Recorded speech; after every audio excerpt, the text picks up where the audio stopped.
Nós não temos outra razão senão louvar a Deus, louvar o Senhor que é Criador de todas as coisas, amém?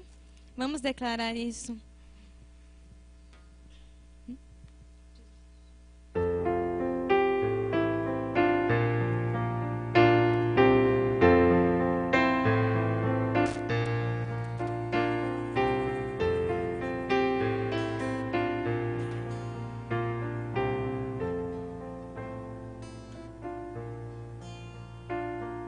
Jesus Cristo é o motivo da minha canção.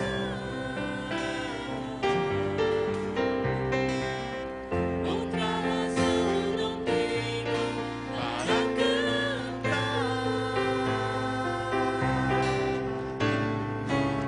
A melodia vem dele, a minha vida está em Deus. Jesus Cristo é o motivo da minha canção. Jesus Cristo. Jesus Cristo é o motivo da minha canção.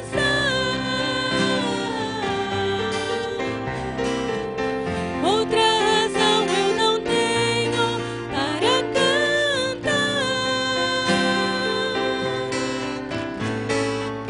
A melodia vem dele, a minha vida está em Deus. Jesus Cristo é o motivo da minha canção.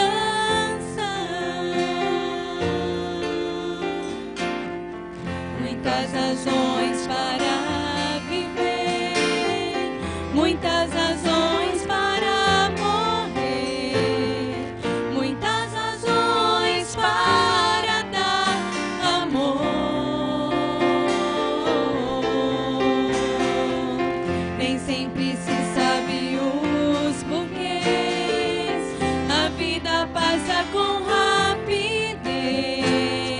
Cada momento aproveitarei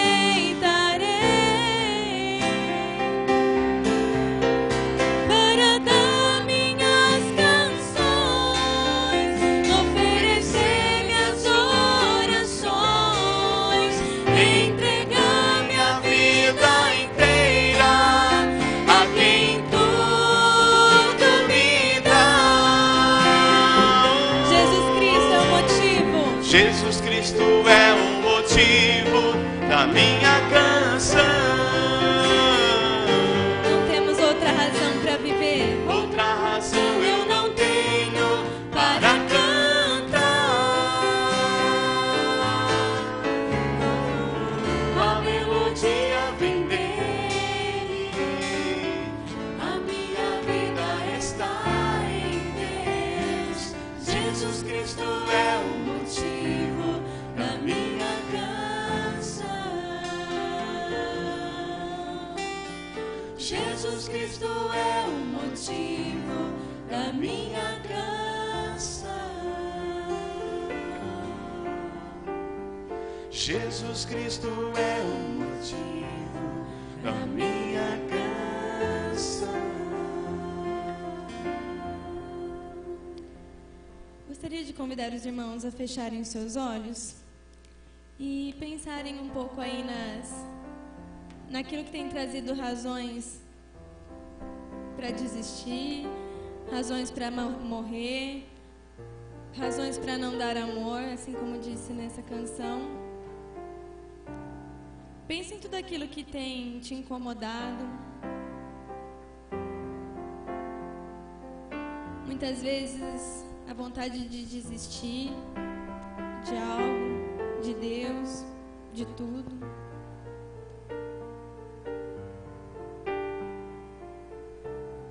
Somente o Senhor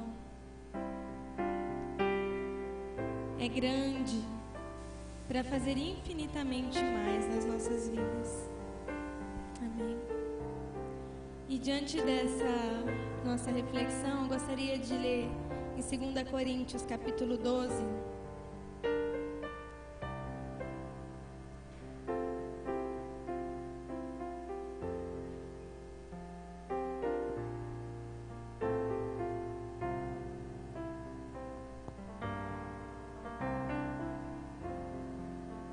2 Coríntios, capítulo 12, versículo 9. Diz assim. Bom, vou começar desde o versículo 8, tá? Versículo 8 e 9 de 2 Coríntios 12.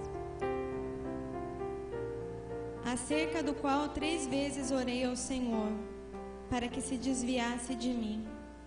9. E disse-me: a minha graça te basta, porque o meu poder se aperfeiçoa na fraqueza. De boa vontade, pois, me gloriarei nas minhas fraquezas, para que em mim habite o poder de Cristo. Amém? Vamos ler novamente? Vamos ler todos juntos? Versículo 9. E disse-me: a minha graça te basta, porque o meu poder se aperfeiçoa na fraqueza.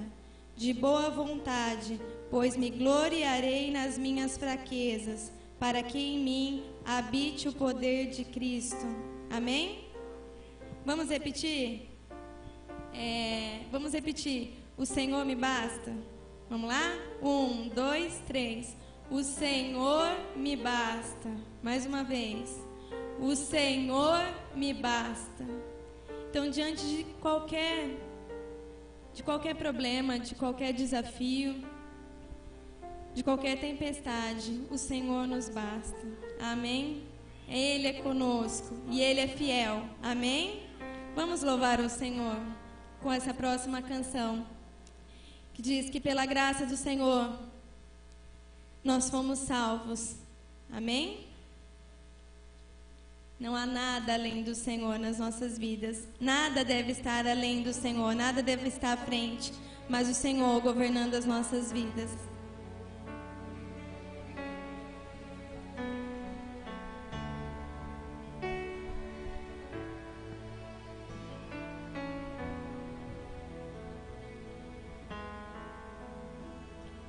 Por tua graça, salvo estou, totalmente entregue a ti, Senhor. Não há nada além de ti. Vejo tua glória, me encontro em tua paz. Tu és fiel, cuidas de mim, teu amor é a luz do meu ser. E meus olhos vão te ver, Criador da terra e céu, e prostrado vou contemplar tua glória. Viverei pra te adorar, ó Jesus, Rei da glória.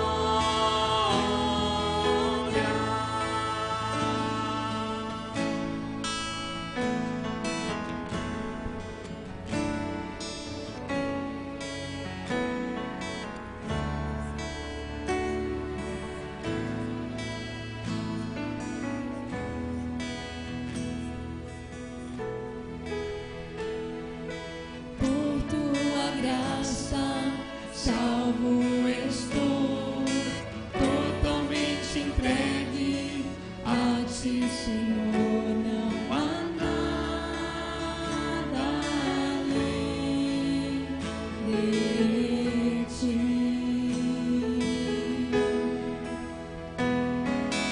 Vejo tua glória, me encontro em tua paz. Tu és fiel, cuidas de mim,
digno, Senhor. Aleluias.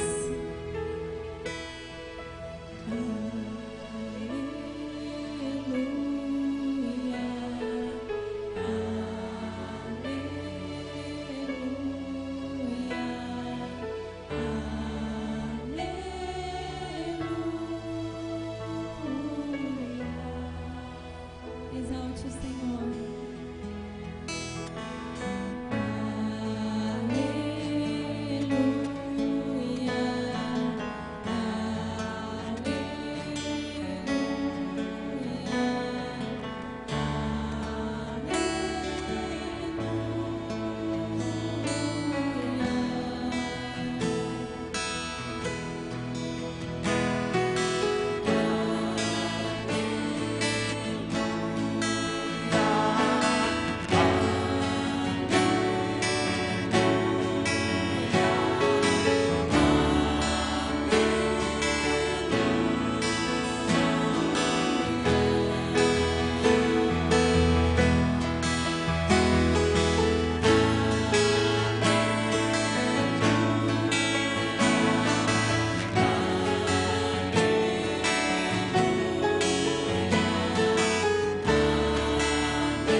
Glorificamos o teu nome, Senhor, porque só tu, Senhor, é merecedor de toda honra e de toda glória. A ti o louvor, a ti a honra, Senhor. Obrigada, Deus, porque temos o privilégio de estarmos reunidos como igreja, Senhor, para glorificar o teu nome, para render-te, ó Deus, o nosso louvor e a nossa adoração, Senhor. Nos colocamos diante de ti, clamamos, Pai, sê conosco. Maranata, ora vem, Senhor Jesus. Nós te aguardamos, Senhor. Te aguardamos, ó Deus, aguardamos a tua vinda, Pai, para que, ó Deus, possamos estar contigo, ó Deus, por toda a eternidade, Pai. Em nome do Senhor Jesus, porque a tua graça nos basta. Por isso, Senhor, é que nós estamos aqui na tua casa, Senhor. É por isso que temos o privilégio, Senhor, porque fomos escolhidos por ti, Deus. Muito obrigada, Senhor. Te louvamos em nome de Jesus. Amém. Podemos sentar, pastor?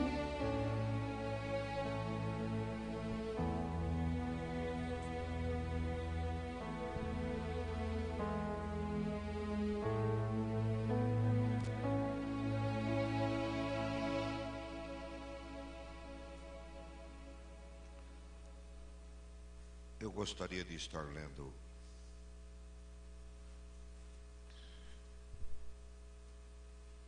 uma passagem da Bíblia em Romanos 1.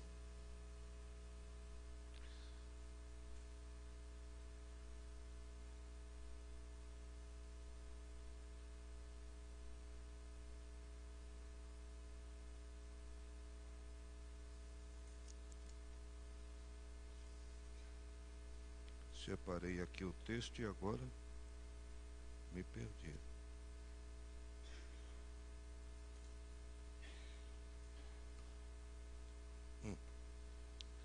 Me encontrei. Romanos 1,16. Não me envergonho do Evangelho, porque é o poder de Deus para a salvação de todo aquele que crê. Outro texto está em Filipenses. Filipenses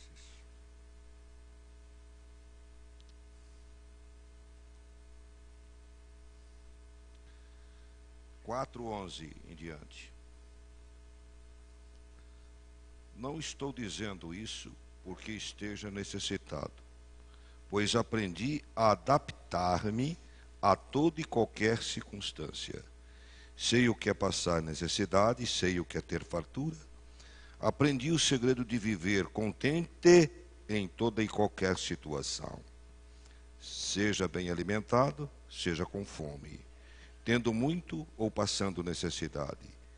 Tudo posso naquele que me fortalece. Mais um texto, no 4:19. O meu Deus suprirá todas as necessidades de vocês, de acordo com as suas gloriosas riquezas em Cristo Jesus.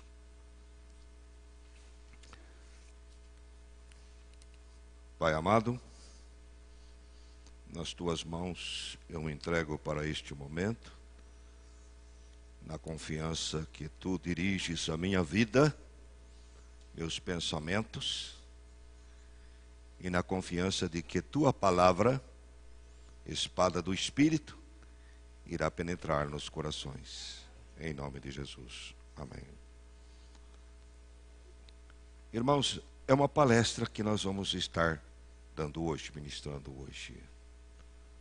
Não é uma pregação, mas uma palestra. E os irmãos me deram um tema para esta palestra. E eu quero seguir o tema. O tema é motivação. E a proposição sobre motivação que vocês colocaram esta: se Cristo é suficiente, por que precisamos de tantas estratégias de motivação para os cristãos hoje? Eu quero analisar primeiro a palavra motivação.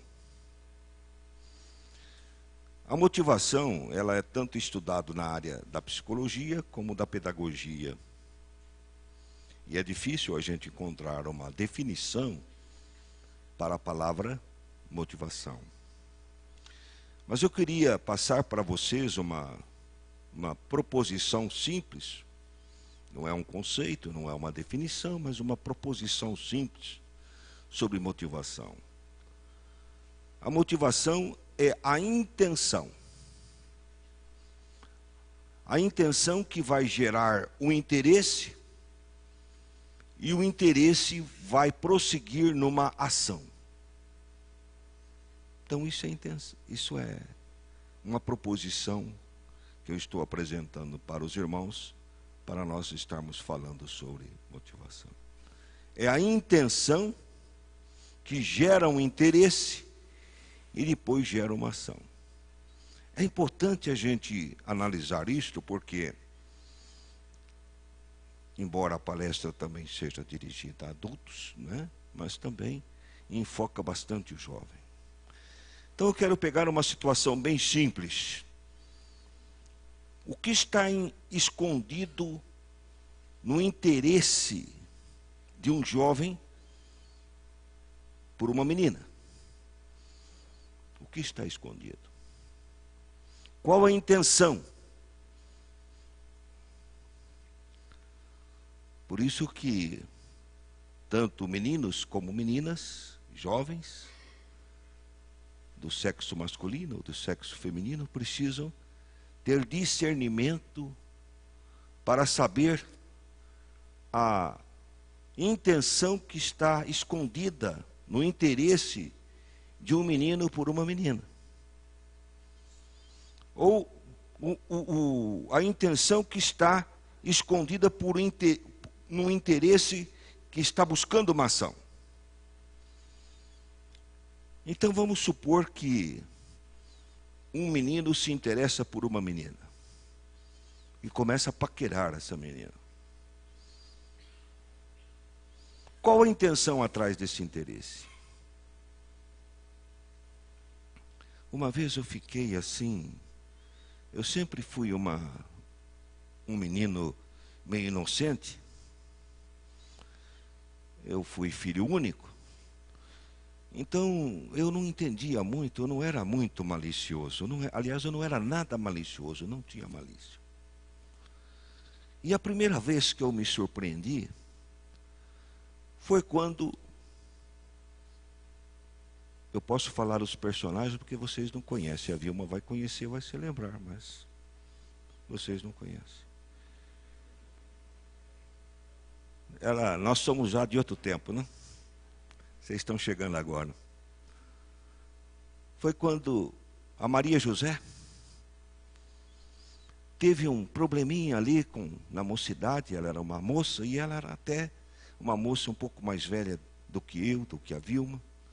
E era uma espécie de líder. Então houve uma rusguinha ali, ela começou a chorar. Aí um primo meu, que vocês também não conhecem, chamado Caleb, ele pegou, foi e abraçou-a, colocou ela no ombro dele, deixou ela chorar. Depois que passou, o outro primo meu foi falar com ele, e ele falou assim: eu fui tirar uma casquinha nela.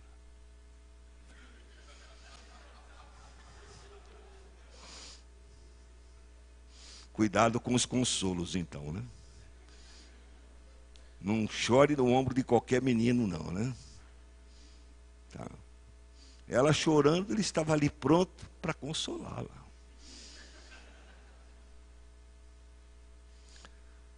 Qual era a intenção dele, então? Consolar? Não. Então, qual a intenção que se esconde por trás de um menino que quer namorar uma menina? Às vezes é só tirar uma casquinha. Às vezes é até praticar um ato sexual com ela. Outra coisa que me surpreendeu também quando eu era jovem, eu quero arrancar do meu baú, era uma situação que eu vivi em que duas pessoas estavam discutindo porque o rapaz tinha largado da namorada e a mãe da namorada estava lá brigando com a mãe da outra, da menina, um brigo de família porque o rapaz largou da namorada. E eu não vou usar o termo chulo que ela usou naquela época, e que era um termo bem usado naquela época, não vou usar outro termo. Mas ela falou assim a respeito do moço dela, do filho dela. Ah, ele só quis dar um amasso nela. E o termo foi tão chulo, tão pejorativo, que eu me lembro que eu me sentia como... Essas coisas assim, é interessante, quando a gente desfruta da pureza infantil, né? Ainda não ameaçada, ultrajada, pelo que a gente vê dos adultos, não é? Você se sente como que apunhalado, como se o mundo caísse em cima da sua cabeça. Porque os seus ideais são outros, seus pensamentos são outros. E você encara o relacionamento entre pessoas, de amor, de namoro, diferente. Mas nem todos encaram assim. Então, o que está escondido por trás do interesse de uma ação?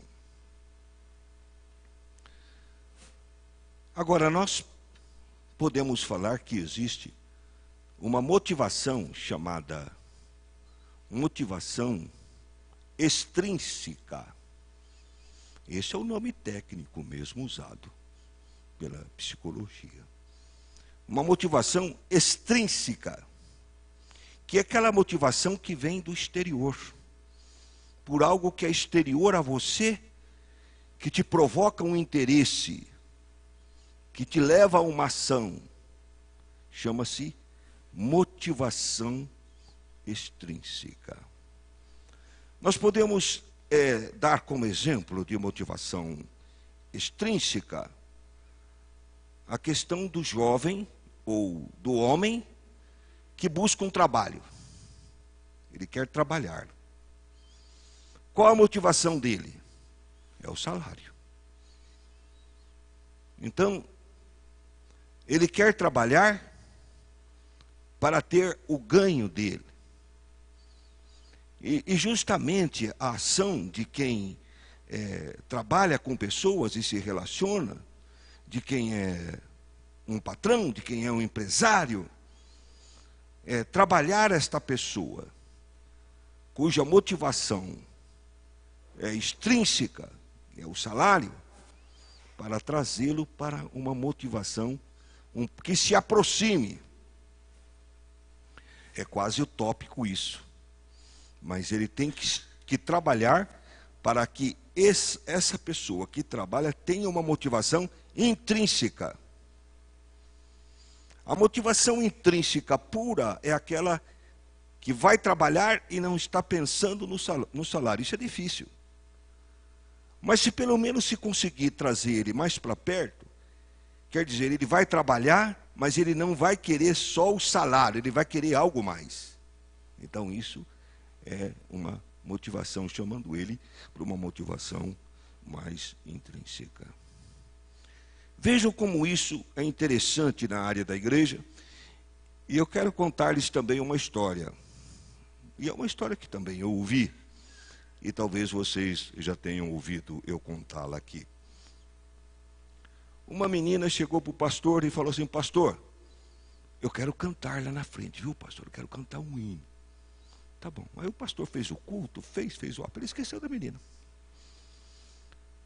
Aí a menina procurou o pastor no final do culto e disse assim: ah, pastor, o senhor esqueceu de mim. Por que, filhinha, eu esqueci de você? Eu queria tanto cantar. Você queria cantar? Para que você queria cantar?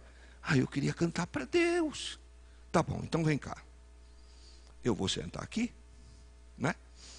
Esse é judiar da criança também. Eu vou sentar aqui, agora você pode cantar. Ah, pastor, agora não tem ninguém.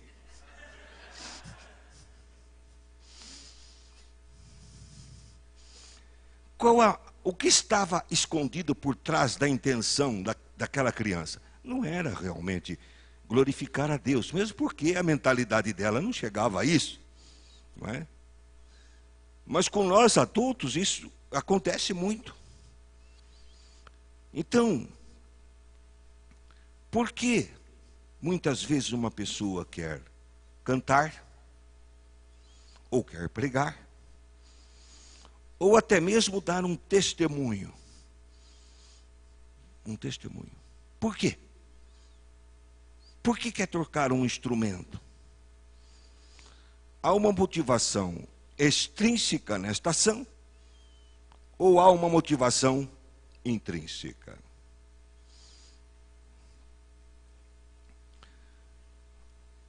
Eu fico pensando em termos de polarização, né?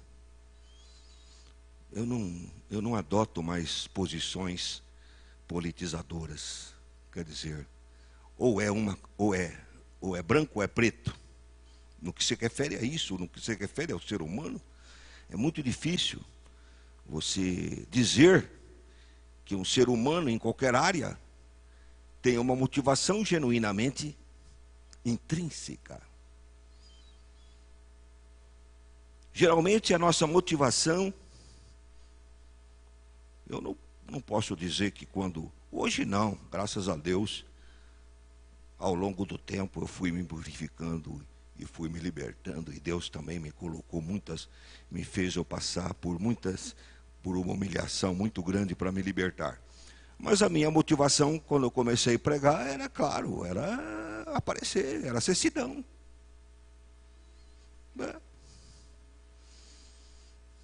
Não é? E a maioria das pessoas que entram na igreja, a motivação para fazer algum serviço também é para isso, é ser cidadão, não tem como. É aparecer.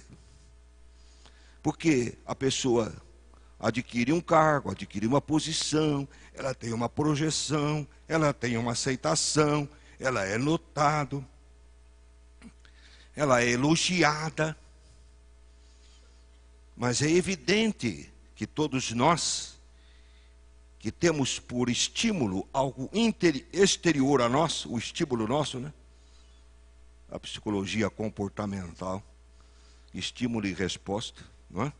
O estímulo exterior a nós, nosso estímulo exterior, às vezes seja o reconhecimento das pessoas, e nós começamos assim, com um estímulo exterior. Mas à medida que nós vamos conhecendo Deus, nós vamos orando, Deus vai nos libertando. Nós nunca nos libertamos inteiramente do nosso ego, mas nós vamos vencendo o nosso ego, nós vamos crucificando o nosso ego, e nós vamos passando daquela motivação que é extrínseca para uma motivação intrínseca. Aí eu louvo a Deus não esperando o reconhecimento, ou aplauso, ou que me batam tapinha nas costas, ou que me elogiem. E se eu sou preterido, aí está. Você faça uma autocrítica na sua motivação e veja quando você é preterido, quando esquecem de você, como você reage. Aí você sabe se você... Então, chega no final do ano, todo mundo é escolhido para professor, e você está naquela torcida que a Rosângela te escolha para professor, e você não é escolhido. Aí você fica com calundu. Aí você vai saber que a sua motivação não é intrínseca, mas é extrínseca. Aí o Serginho ali, né, o Moraes, aí na equipe do louvor e tal, você é ministro do louvor, e por uma coisa ou outra ele vai te esquecendo, não põe lá, você já fala, ó, ele está me pondo de escanteio, ele está me perseguindo. Aí já fica com calundu. Aí você vai saber que a sua motivação não é uma motivação intrínseca, mas é extrínseca. E se nós formos analisar profundamente isto, e não há tempo para uma análise profunda disto, você vai ver que às vezes você cantando, você está pecando, né? Pregando, você está pecando. Muitas vezes eu preguei pecando. Muitas vezes. Para vocês verem como é sutil essa questão, essa situação. E ele está no cerne da nossa verdadeira adoração a Deus. Porque às vezes nós louvamos a Deus porque a nossa carne e as nossas emoções é que estão nos impulsionando. Às vezes nós fazemos gesto e batemos o pé e tal, não sei o que, papá. E não é uma motivação intrínseca. Às vezes aquilo é fruto da minha própria carne e das minhas emoções. Mas eu não quero dizer que isto ocorre sempre. Há pessoas que batem o pé e batem o pé santamente, não tem problema. Bate a mão e bate a mão com sinceridade, honestamente. É realmente uma atuação do Espírito, mas essa linha é muito tênue. Como cristãos, e quanto mais aumenta a nossa espiritualidade, mais aumenta o nosso perigo de nos tornar carnais. É interessante. Mais aumenta, não é? Porque na expressão da nossa espiritualidade, nós podemos acabar caindo por termos uma motivação extrínseca, por fatores extrínsecos, por situações extrínsecas, não por uma coisa intrínseca. Eu espero que vocês tenham entendido, porque eu falei sobre a motivação. E agora eu quero entrar na proposição de vocês, que é: se Cristo é suficiente, por que precisamos de tantas estratégias de motivação para os cristãos hoje? Bom, quando eu falei para vocês da motivação intrínseca, eu já respondi essa pergunta. O verdadeiro cristão, o cristão maduro, ele não precisa de nenhuma estratégia motivadora. Nada. Vocês poderão se surpreender comigo, mas como cristãos nós não precisaríamos de coral, não precisaríamos de retiro, não precisaríamos de confraternizações, não precisaríamos de arraial, nada disso. Não precisaríamos de sociedade de senhoras, adultos, crianças, juniores, não precisa de nada disso. Então veja,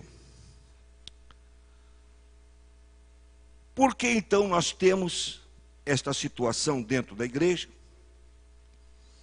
em que nós temos tantas ações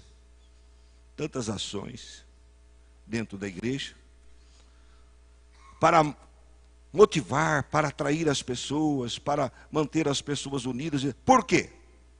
Nós vamos responder. Primeiro, não há por parte do cristão uma apropriação total do sentido do evangelho. O cristão atual, ele não se apropria de tudo que o evangelho ensina. Na proposição de vocês está assim: se Cristo é suficiente, eu trocaria, mudaria. Se o evangelho é suficiente. Porque quando eu falo em Cristo, eu posso restringir a pessoa de Cristo e me esquecer de toda a obra de Cristo. O Velho Testamento é obra de Cristo. Cristo estava presente em tudo o que aconteceu no Velho Testamento. Cristo estava presente na criação. Porque quando nós cantamos, porque por Ele, para Ele, dele são todas as coisas, nós estamos nos referindo a Cristo. Então Cristo estava presente na criação. Aqueles anjos que pareciam, aquele anjo que apareceu, o anjo, quando a Bíblia fala anjo do Senhor, a Bíblia não está se referindo a Miguel, não está se referindo, qual é aquele outro arcanjo que chama? Tem um Miguel e tem outro, né? Bem conhecido, né? Gabriel. Não está se referindo, não confunda com o nosso Gabriel, tá bom? Não está se referindo a Gabriel. Quando a Bíblia fala anjo do Senhor, a palavra está se referindo a Jesus Cristo. Então, quando aparece aquele anjo do Senhor que aparece para Josué, é muito bonito aquele episódio, quando aparece a Josué e o anjo estava com uma espada nua, não é? Quer dizer, estava com a espada desembainhada. Era Jesus.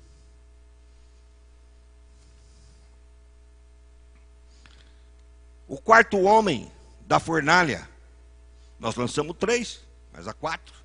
Quem era o quarto homem da fornalha? Jesus. Então eu prefiro usar o termo evangelho porque engloba todo o Velho Testamento, o Novo e todas as intervenções de Deus na história e todas as atuações e o poder de Cristo e o derramar do Espírito Santo sobre o cristão, o evangelho. Então, o evangelho, ele é suficiente, mas ele não é totalmente apropriado. Eu não sei se nós cristãos nos apropriamos de 1% das verdades do evangelho e das promessas do evangelho. Eu não sei. Eu não sei. Eu não sei se nós cristãos nos apropriamos de 10% de tudo que o evangelho diz e ensina. Eu não sei. Mas o que eu sei é que nós nos apropriamos muito pouco do evangelho. Muito pouco. Eu queria citar, por exemplo, a experiência que houve, eu creio que foi no país de Gales que houve essa experiência. Que o país de Gales foi sacudido por um poderoso avivamento, numa época de avivamento. E não vai longe, lá era um ano mais ou menos entre final de 1800, começo de 1900. Um grupo de cristãos que costumava sair à noite para orar, estavam caminhando ali por um vale, perto de uma montanha, e de repente, o vale se encheu de um cântico de anjos.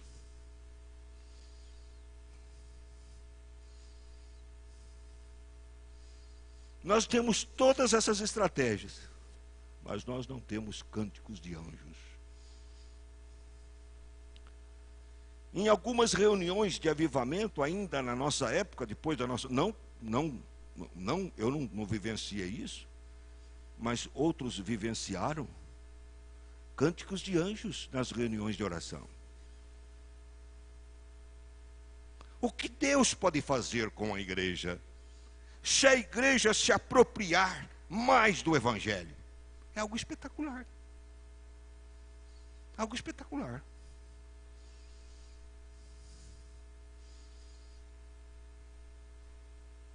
Quando nós vamos ali para o evangelho ali, no começo do evangelho, o que acontece com Filipe? O Espírito Santo falou, não foi uma coisa, um sentimento. Hoje as pessoas, estou sentindo que Deus está falando comigo. Estou sentindo que Deus... Não quero dizer que muitas vezes isso acontece. Mas eu quero dizer que a experiência de Filipe foi diferente. O Espírito Santo falou no ouvido de Filipe, de maneira clara: vai à estrada de Jerusalém a Gaza, porque está deserto. Vocês já pensaram? Eu já ouvi dois homens que eu confio. Um é um senhor bem simples, um pastor bem simples, que foi usado por Deus para levantar bastante igrejas no Mato Grosso. Então tem duas pessoas bem assim, que eu conheço, de confiança, que ouviram a voz do Espírito falando audivelmente para eles. Um deles é o pastor Enéas, que conta da sua experiência, que ele ouviu Deus falando audivelmente para ele. Pastor Enéas, ele era um homem muito famoso dentro da Igreja Batista. Ele tinha uma biblioteca formidável. Deus pediu para ele: dá a tua biblioteca, esqueça teus livros. Ele gostava porque a biblioteca era um ídolo para ele, né? Ele gostava de uma coleção de clássicos, tinha muitos discos clássicos. Deus falou para ele: dá os seus discos. Dá a igreja. A igreja que ele tinha, na época, era uma das igrejas mais famosas e mais influentes dos batistas brasileiros, a Igreja Batista de Perdizes, onde estava localizado o Colégio Batista, e ele inclusive era diretor do Colégio Batista, lá em São Paulo. E Deus pediu: dá-me o colégio e dá-me a igreja, e vai e sai pregando pelo mundo, pelo Brasil. Ele fez isso, ele ouviu a voz. Agora, por que nós não ouvimos? Por que uns ouvem, outros não ouvem? E no caso de Filipe, né, ouviu a voz. Vou concluir lá, Filipe. Ele ouviu a voz. Ele foi e pregou para o eunuco. Depois, o que aconteceu? Ele estava lá, olha. Ele estava lá. De repente ele não estava mais, foi transladado. Foi transladado. O Espírito Santo pegou ele dali. Você já pensou? Não precisou de carro, não precisou de avião. Você já pensou a graça de Deus atuando nos cristãos e o cristão poder ser transladado para a China? Ah, mas ele vai chegar lá e vai falar o quê? Ué, nós temos um dom de línguas, o Espírito Santo pode dar o dom de da pessoa falar em japonês. E por que isso não acontece, pastor? Simples. Simples. Porque nós não nos apropriamos totalmente do Evangelho. Paulo não diz que o Evangelho é o poder de Deus. Se é o poder de Deus pode fazer tudo. Já houve em avivamentos a igreja estar cantando e a igreja toda começar a cantar um hino espiritual, todas cantando o mesmo hino espiritual. Vocês já pensaram o que é isso? Vocês já pensaram o que é isso?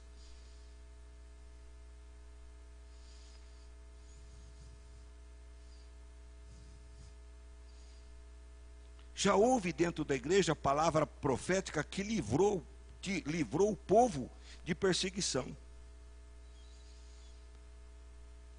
Hoje não se fala mais da Letônia. A Letônia era um país. O comunismo varreu a Letônia.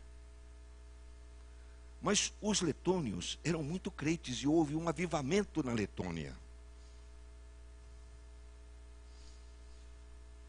Quando eu era pequeno, eu ainda ouvia a confirmação desse testemunho por letos que moravam aqui em Pederneiras. Tinha família de letos que moravam em Pederneiras. Depois eu fui ouvir também esse testemunho, a confirmação desse testemunho, por um leto que morava lá em Sorocaba e que estava escrevendo um livro sobre a influência dos letos aqui na evangelização do Brasil. Pois bem, levantou-se um irmão no meio da igreja da Letônia e disse: olha, vocês saiam da Letônia porque o dragão vermelho vai acabar com vocês, vai acabar com a Letônia. Não demorou, o comunismo veio e acabou com a Letônia. Quem fugiu, fugiu, quem não fugiu já era. Pastor, por que isso não acontece na igreja hoje? Por quê? Por quê? Nós temos relatos na igreja, relatos atuais da igreja, que eu digo é de 1800, 1900, né? De pessoas que foram ressuscitadas. Nós temos um relato de uma menina na China, que todos os chineses estavam trabalhando numa mina, muitos empregados. De repente uma menina, deu uma doida na menina, a menina falou: olha, essa mina vai explodir e tal, e foi tanta confusão que eles apertaram o alarme e aqueles mineiros saíram correndo, e quando eles acabaram de correr, bum, a mina explodiu. Por que isso não acontece, pastor? De forma comum, porque o Evangelho não é totalmente apropriado por nós. Não é. Então, se Cristo é suficiente, por que precisamos de tantas estratégias de motivação para os cristãos hoje? Porque os cristãos, primeiro ponto, não se apropriam totalmente do Evangelho. Mas tem outro detalhe, que é cruel. Esse ponto é cruel. E os jovens que se alertam quanto a isso. E como a ala dos jovens está mais para cá, eu vou falar para eles. E como foram os jovens que fizeram a proposição, eu vou falar para vocês. Se Cristo é suficiente, por que precisamos de tantas estratégias de motivação para os cristãos hoje? Porque dentro da igreja há muitos que não são cristãos.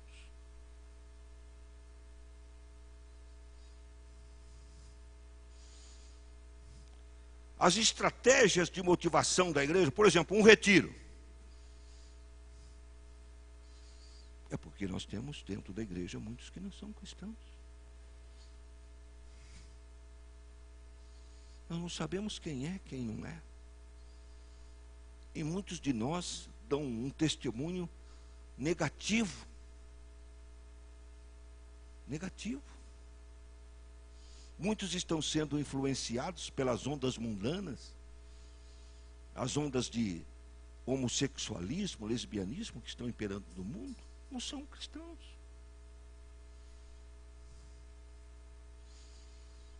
Não são cristãos. Então nós precisamos de estratégias motivadoras, porque nós temos muitos não cristãos. Agora, não é por que nós temos então sociedade das senhoras? Porque muita gentil senhora não é cristão. Por que nós temos estratégias para a suavidade? Porque muitas senhoras que estão na suavidade e já estão com o pé na cova e não é cristão.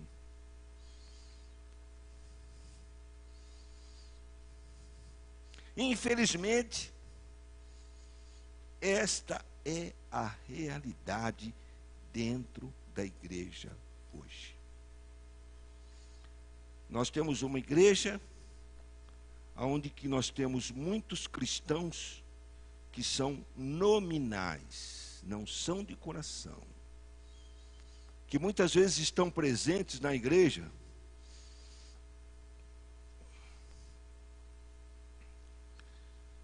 eu estava conversando com o irmão hoje e ele senta lá agora está calmo, né, hoje à noite está assim, mas ele estava conversando para mim, falei, pastor, eu fico lá, eu sento lá no fundo, falei, não, irmão, agora você vai sentar na frente.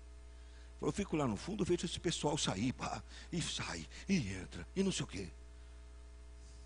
Dá uma sede nas pessoas quando está na igreja.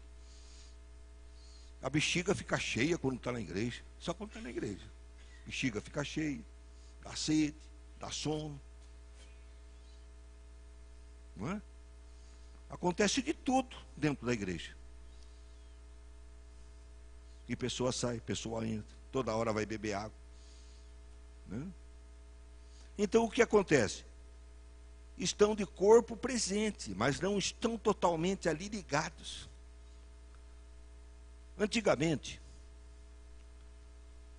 quando a gente, estou falando dos tempos antigos, que eu era jovem, os nossos jovens, quando terminava o culto, às vezes nós íamos paquerar, nós íamos lá na Rua Batista, e lá na Rua Batista tinha o footing. Não é do tempo de vocês. É uma coisa esquisita, né? É coisa de louco para vocês hoje. Porque as moças ficavam subindo e descendo a Batista. E os garanhão tudo lá. Só urubuzando. Então nós terminava o culto, a gente ia para Batista. Ficava lá, urubuzando. Chegar em casa eu vou apanhar.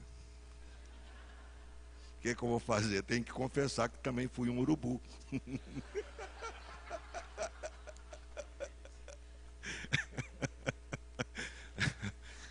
Ai, ai. Essa vida é engraçada.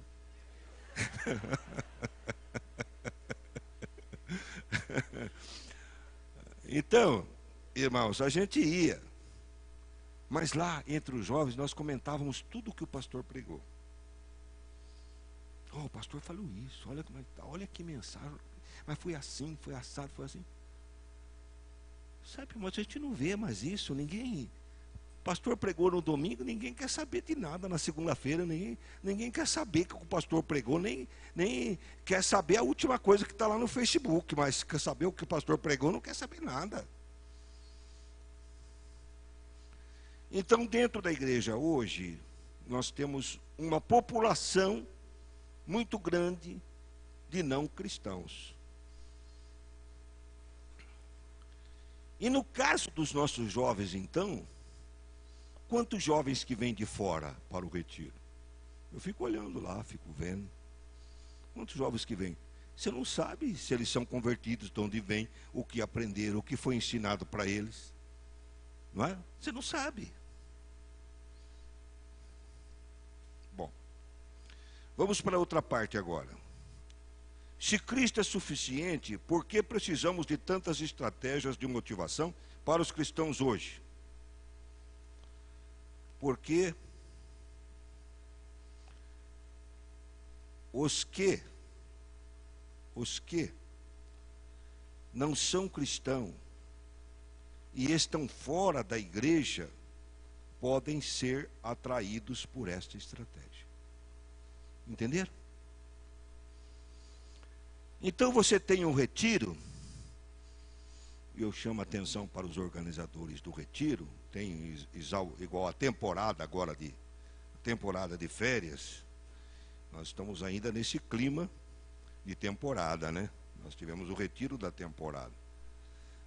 No retiro nós precisamos trabalhar a parte de evangelização. Nós temos que ter uma abordagem evangelística para aqueles jovens que chegam e você não sabe bem de que igreja é ou que igreja frequenta. Temos que ter sempre essa.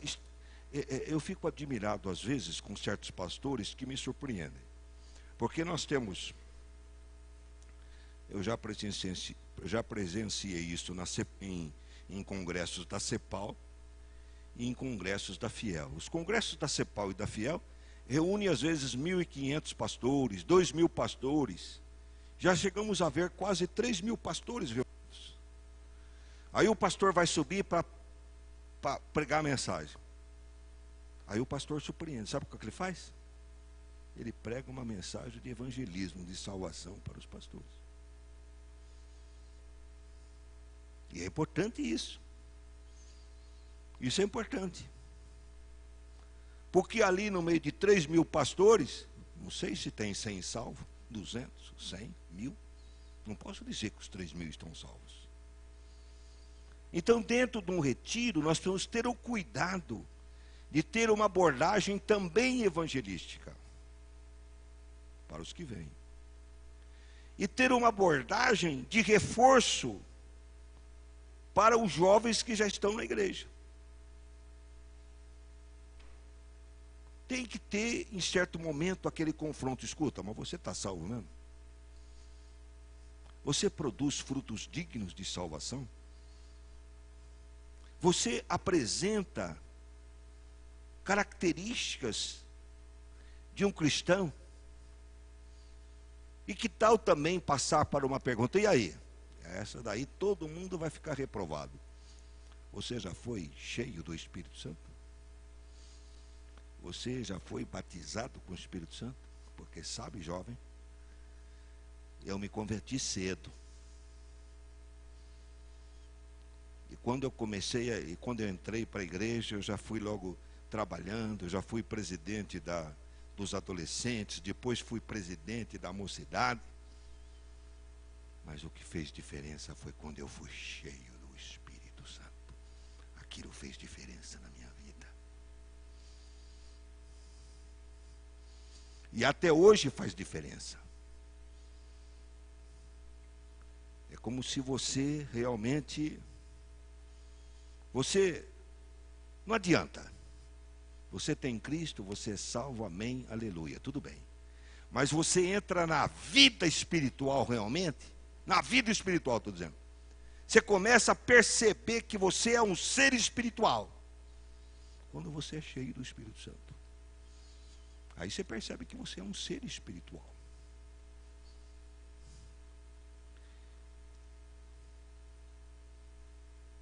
E, inclusive, dentro da temporada deve ter. Vocês tiveram vigília, mas devem chamar uma pessoa experiente para falar sobre avivamento, sobre o enchimento do Espírito. Devem enfatizar isso. Nossa origem foi assim. Nós nascemos de um avivamento. E nós temos que levantar essa bandeira. Porque nós estamos perdendo, saindo das nossas raízes. Saindo das nossas raízes.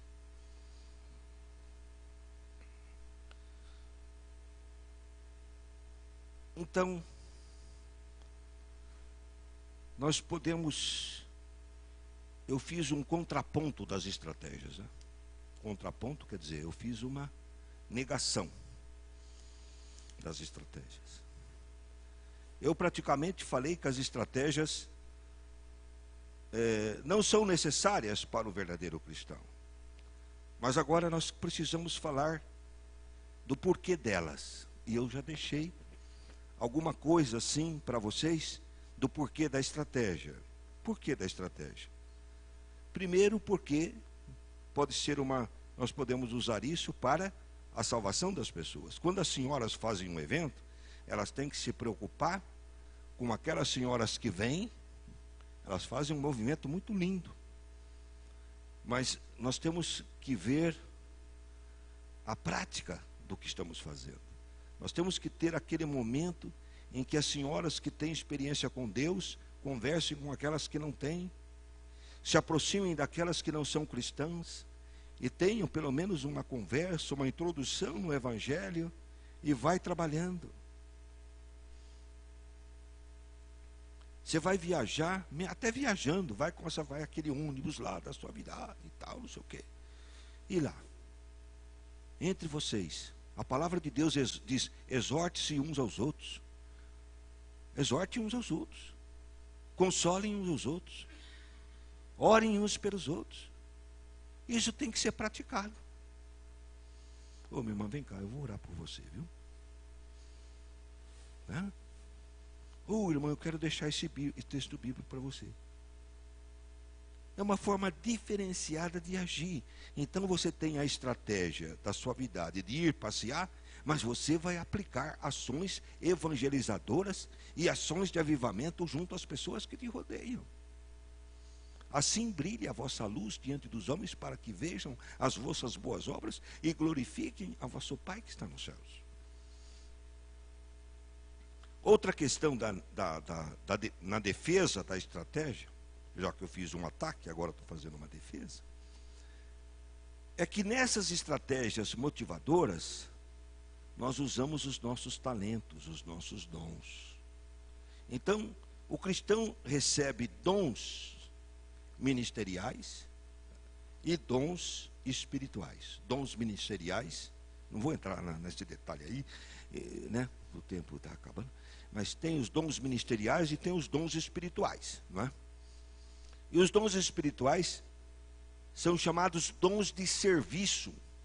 Os dons são para serviço, são para trabalho. Então, aqueles que têm o dom ministerial acabam recebendo os dons espirituais. Porque para o exercício do ministério, eles recebem os dons espirituais.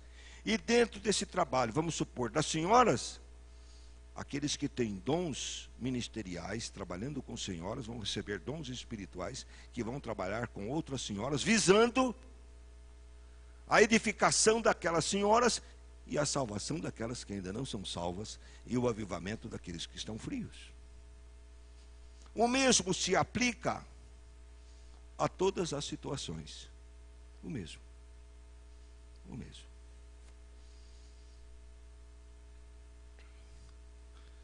Falando de ministério, hoje eu recebi uma boa notícia.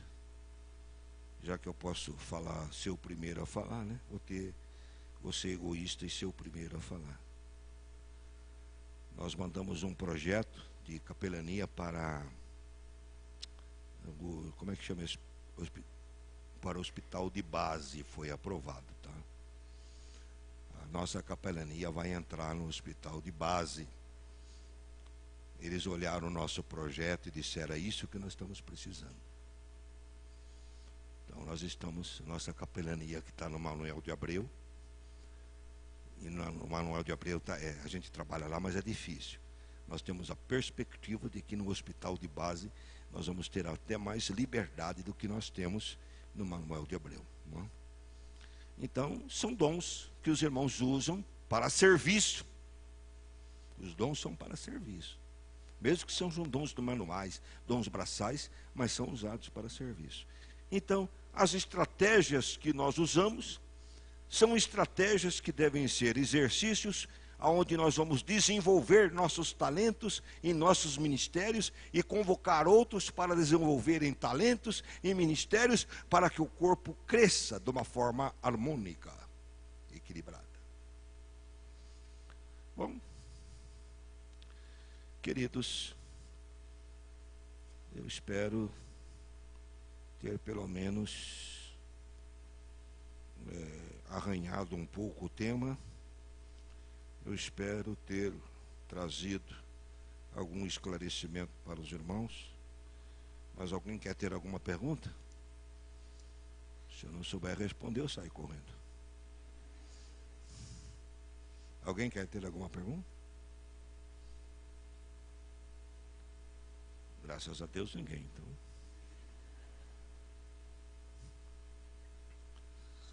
Pai, Senhor, te louvamos por esta noite, pela oportunidade que temos, que tu nos destes, de desenvolver este tema que teus filhos passaram, pela graça, por aquilo que tu colocaste no nosso coração, na nossa mente, pela experiência de vida que tu nos destes até aqui, e que teu Espírito usou para que pudéssemos falar. Aprove tu despertar, salvar, curar, avivar todos os corações aqui presentes. Clamamos a ti no nome de Cristo. Amém. Alguém quer falar alguma coisa? Alguém da mocidade? Amanhã às 8. Quem fala amanhã? Pastor Fernando. Tá bom? Então venham amanhã.